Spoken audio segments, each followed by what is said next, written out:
Hello बच्चों, let's read this question. The question says what is DDT among the following? And the options are greenhouse gas, a fertilizer, biodegradable pollutant, non-biodegradable pollutant. अभी अगर हम की concept की बात करें तो यहाँ पे हमारा की कॉन्सेप्ट क्या होगा? अगर हम बात करें DDT की तो DDT क्या होता है? Dichloro diphenyl trichloro ethane. DDT एक केमिकल कंपाउंड है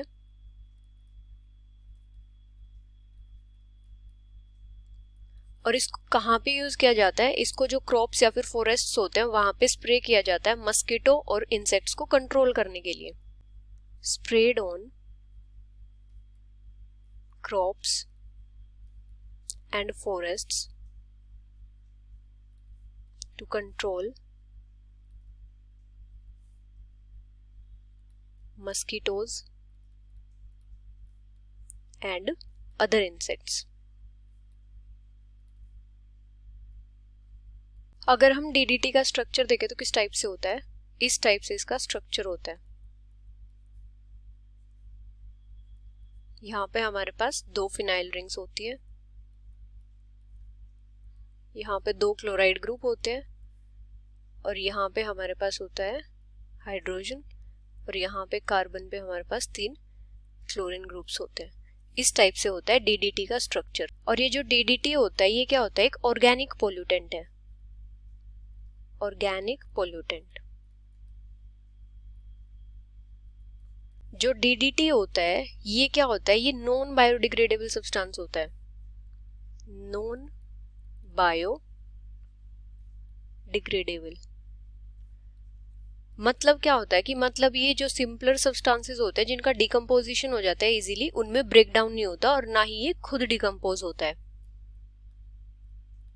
can not be broken down to simpler substances.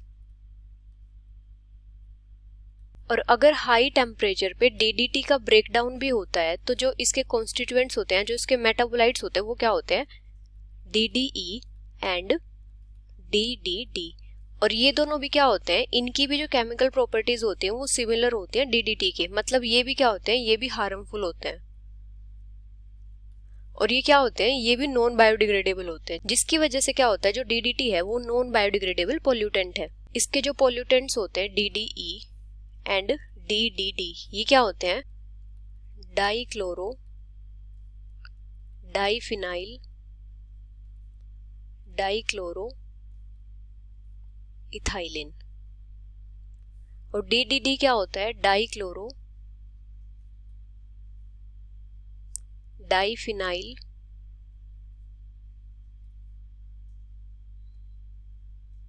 Dichloro ethane.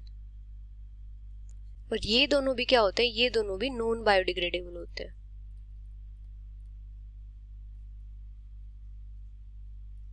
जो नॉन बायोडिग्रेडेबल पॉल्यूटेंट्स होते हैं वो कौन से होते हैं? जो सिंपलर सब्सटेंसेस में ब्रेक डाउन नहीं होते। अभी अगर हम बात करें ग्रीन हाउस गैस की तो ग्रीन हाउस गैस कौन सी होती है?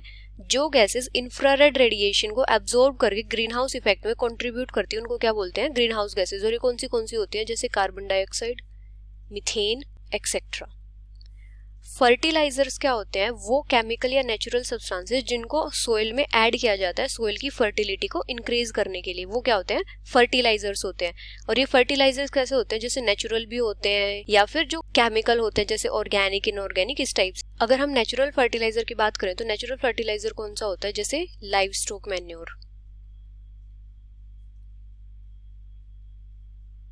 अभी अगर हम बात करें बायोडिग्रेडेबल पॉल्यूटेंट्स की तो बायोडिग्रेडेबल पॉल्यूटेंट्स कौन से होते हैं? जिन पॉल्यूटेंट्स को जो माइक्रो ऑर्गेनिजम्स होते हैं वो डिकम्पोज कर देते हैं इजीली एनवायरनमेंट में, उनको क्या बोलते हैं? बायोडिग्रेडेबल पॉल्यूटेंट्स बोलते हैं। और ये कौन से होते हैं? जैसे ह्यूमन वेस्ट वगैरह होते हैं। ह्यूमन वेस्ट या फिर जो प्लांट वेस्ट होते हैं, ये क्या होते हैं, बायोडिग्रेडेबल पोल्यूटेंट्स होते हैं।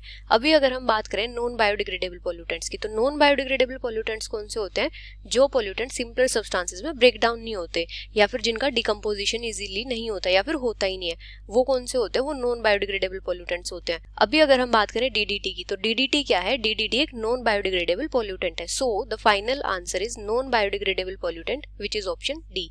Hope you understood it well. Best of luck.